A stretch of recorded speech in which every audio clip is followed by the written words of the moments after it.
these are lands that are not already in conservation or preservation. So, Mr. Rice, you want to pick it up from there? Sure. So the map that you have in front of you on the screen and the hard copy, what we did was turned on the Deferred Development District as Tier 2, and the Deferred Development District is 18,000 acres.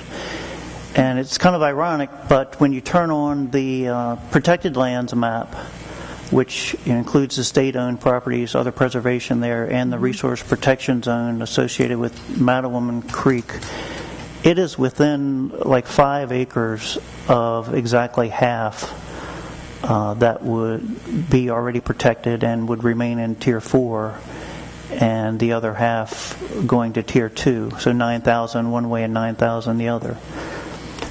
Would have never guessed it would be that close at this scale, but it is. So we have 18,000 total acres in the Deferred Development District. Of that, 9,000 acres were already in conservation. Correct. Okay, and is there any opinion or any feedback in terms of how this fits in with the law or what have you?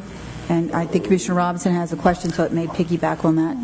We believe that it is consistent. The staff from Maryland Department of Planning is here. If you would like to get an opinion from them, they're certainly available. My question is, how does this Tier 2 land that has just been added to the map impact the Mattawoman watershed?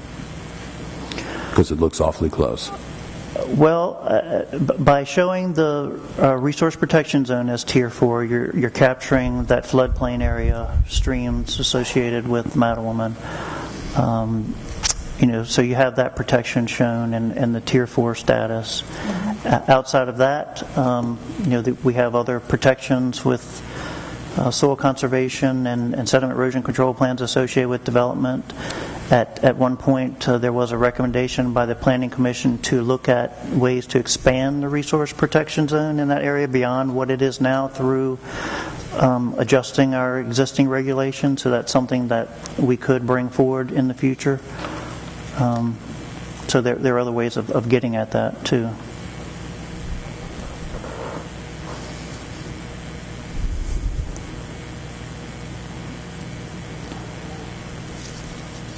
But your position is that this is perfectly legal.